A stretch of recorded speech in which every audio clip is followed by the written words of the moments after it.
Marker. What's up everybody, Toy Optics here, coming to you from deep within the Sarlacc pit, and today we are going to take a look at Jada Toys Scooby Wave 1. And if you're familiar with Jada Toys and their Street Fighter line, their Mega Man line, their cereal monsters, their cereal mascots, their cyberpunk, the recently announced Invincible figures, these guys are just killing it.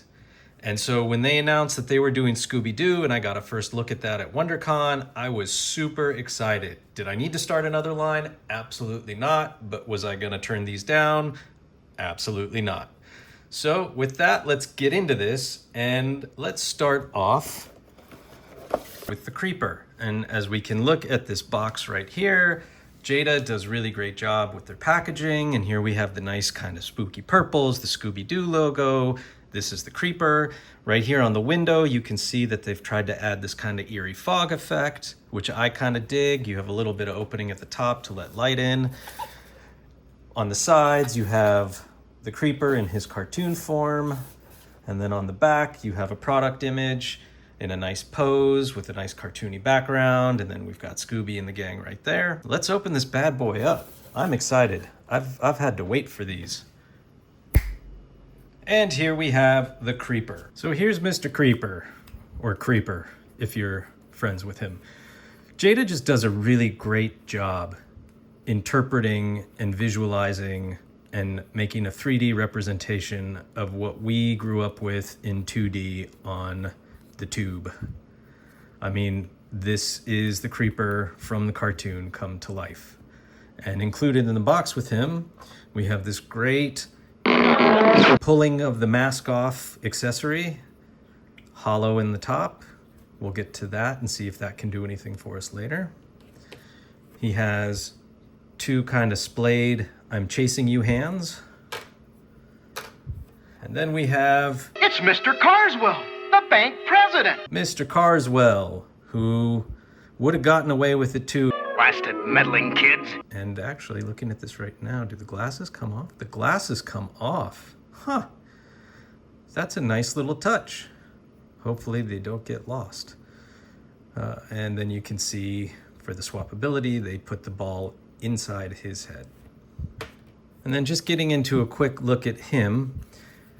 If you're familiar with, especially like the Street Fighter figures, the Ryu, the Ken, Jada found some sort of secret sauce with the soft rubber, vinyl, plastic, whatever it is they use. I mean, it gets out of its own way. It doesn't hinder any kind of articulation. It doesn't feel like it's going to tear, and it holds its shape. I mean, it's very nice, and the same is happening right here with the Creeper jacket.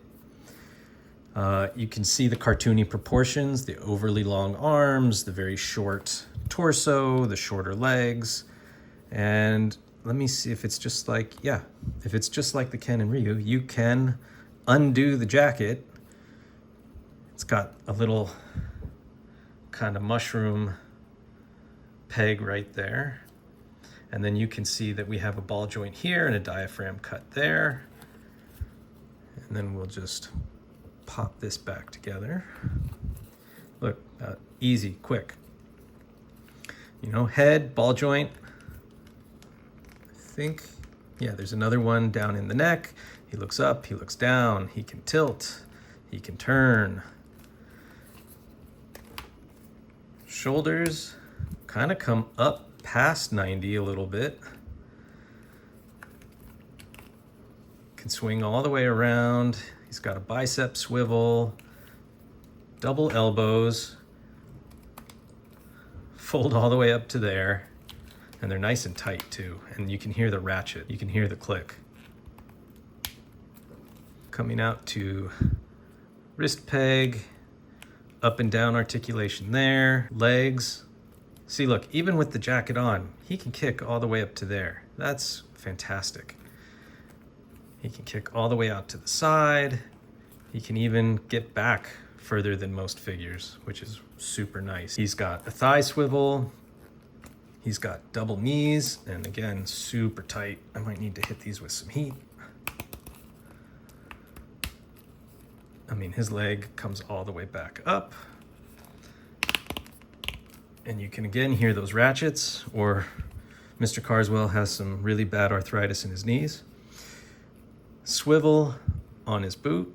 And then of course, because he has this sort of 70s style dumbbell, it does hinder some of the articulation, but not much. I mean, he can still get pretty forward on that foot and pretty far back. And then it's on a rocker. And then he's got the ball waist, so he can swivel to the side.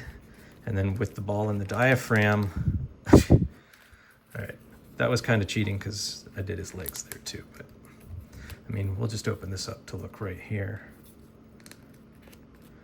So opening this up, we've got the ball at the waist, the diaphragm cut, just the diaphragm cut gets us down to there. So now if we get the waist in, oh, maybe the waist doesn't have as much as I thought. It's got a little bit, but the waist with the diaphragm and then the legs, I mean, he can hunch over pretty nice. And then of course, you can always get further back with these things. And then I think you can get a little bit of swivel on the diaphragm.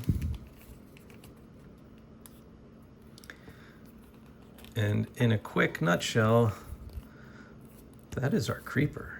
So let's see how hard is it to swap out the hands. It's pretty easy, they just pop right out. These just pop right in. I'm in a kind of a pose, and then even bent over, he can look up pretty nice. So we can get sort of that hunched look. And these knees are super tight.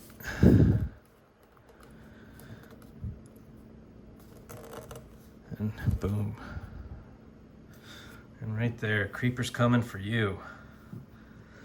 All right, so now,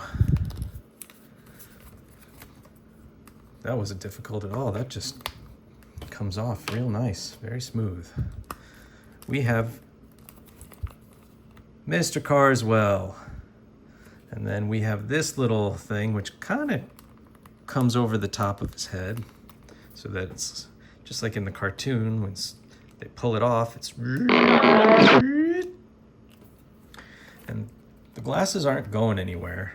They're on there. They might slide down his nose a little bit. And again, even, I mean, he doesn't have the exaggerated chin, so he has even more down and tilt. So right there, that is Mr. Carswell, our creeper. Okay, next up we have our mummy of Anka.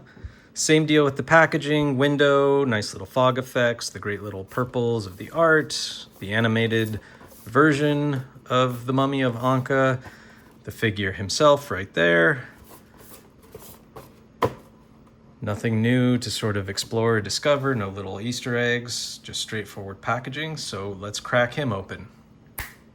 And here is the opened mummy of Anka, or Anka, however you pronounce it. So again, we have the cartoony proportions, the slightly elongated arms, the shorter legs, the elongated torso.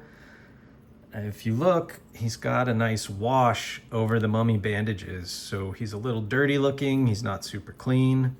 He's got some really nice details. Let's get the light over here. He's got these little red beady eyes going on inside the mask. He's got some bandage wraps, again in that soft plastic or vinyl, whatever it is. And then he's got one back here, which looks like it's on a little ball joint, so it swivels around. You can have kind of action poses with that. Oh, and he's got one right here kind of coming out of his calf too. I think this one just swivels. That's kind of cool. It's a nice little touch from Jada. And then with the mummy, we get his two little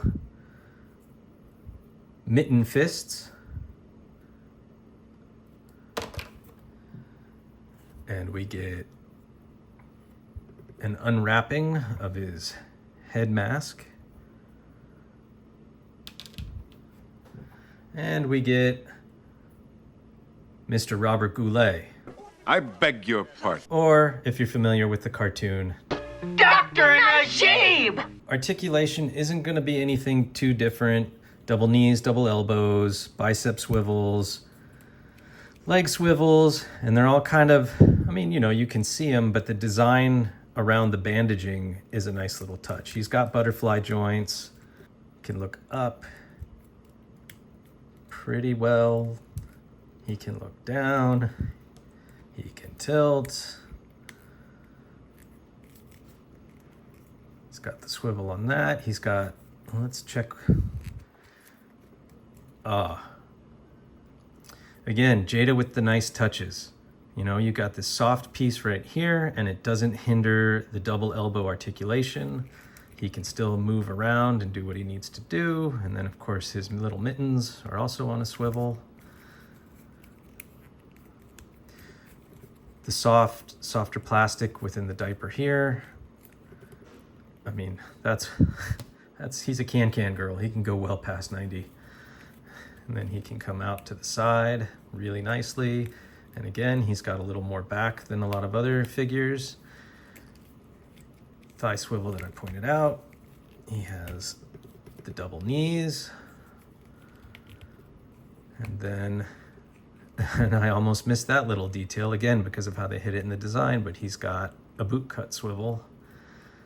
And then of course, he can go way back, decently forward.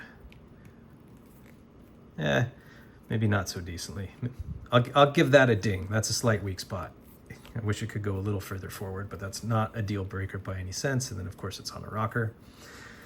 And then he's got a ball at the waist, which is pretty good. It lets him bend down to about yay. And then he has the diaphragm cut, which gets him even more hunched over. And then of course, way back. So then for the accessories, again, you can take off his open mitten hands for his fist mitten hands when he wants to put up your dukes. And then the head comes not as easily as the creeper. It just shook everything right there. But the head pops off. Dr. Najib goes on. Oh, hang on. Dr. Najib goes on.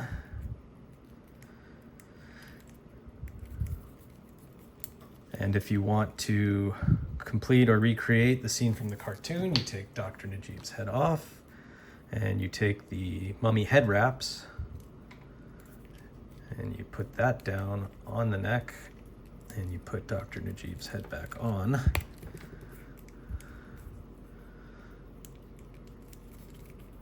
And you can... Now let's see who's really behind these bandages. Recreate the unmasking. Or just leave it dangling free.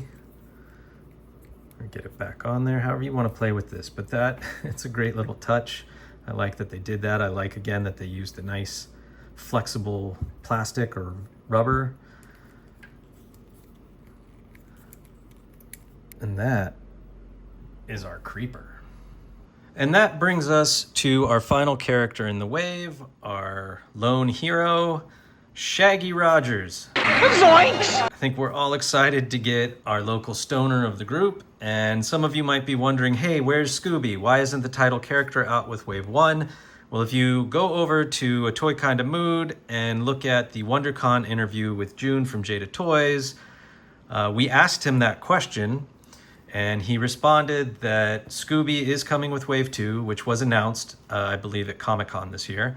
And the reason that he didn't come out in Wave 1 is they really wanted to make sure that they got him right, that they nailed the articulation and the playability with him.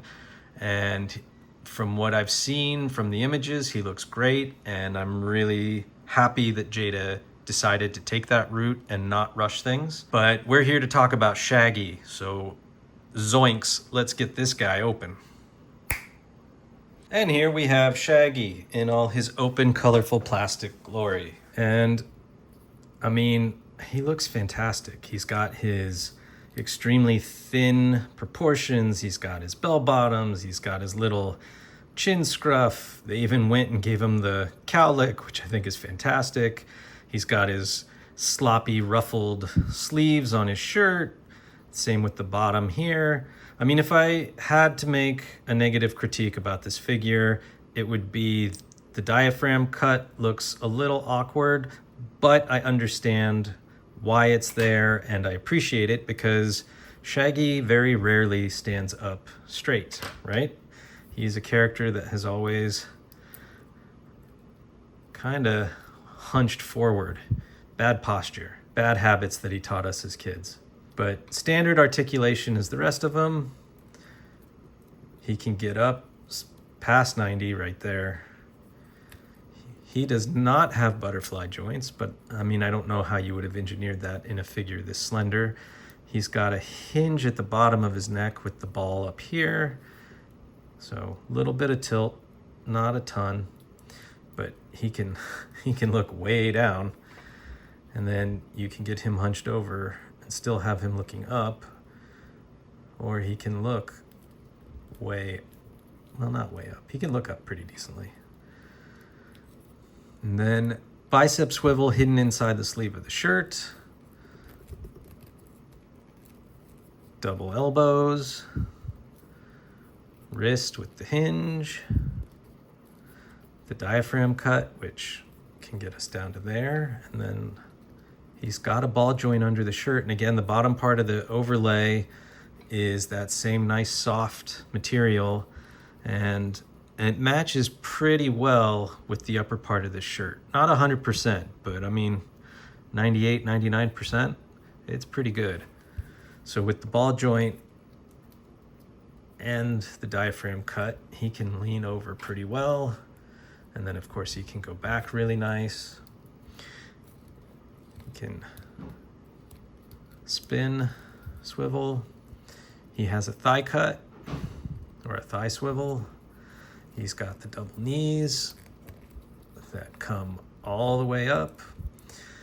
And then, of course, the 70s style bell bottom. But I mean, you can still get his foot pretty far back and then decently forward. And then it's on a rocker.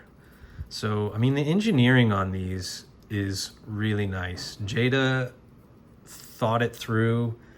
Nothing really feels like a compromise except this. That's the one compromise I'll sit there and say, I think, throughout the three figures that we have. And that wasn't a deal breaker for me. I still ordered these right away. Accessories, we have Freaked Out Shaggy Head, which I think is the one that's probably going to live on the figure for me most of the time. And he comes with hands that we'll get to for that one, and then a holding hand, which we'll also get to. And then he's got two splayed hands. And then what would Shaggy be if he did not come with a box of Scooby snacks? And I love it. You know, you've got the writing on the side, you've got the Scooby snack logo, and then the thing that we're all gonna be scared to lose is you've got your Scooby snack. And I mean, and that is tiny, but it fits in the box, which you can also kind of see inside. Let's get the light over here. That they kind of filled it and painted it brown as if it has Scooby snacks in it. That's a nice touch. They definitely did not have to paint the inside of that box. And this little Scooby snack right here fits right here in between his two fingers, so he can hold his Scooby snack. And then this hand can hold the Scooby snack box. And boom. He's eating his Scooby snacks. Because we know Shaggy. Shaggy's a hungry dude. I don't know why he always has the munchies. Maybe you guys do. So that is Shaggy, or Shaggy Rogers, if you happen to know that his last name is Rogers. But this is gonna be a really fun line of figures You are going to be able to do a lot of really cool things with them. Get that.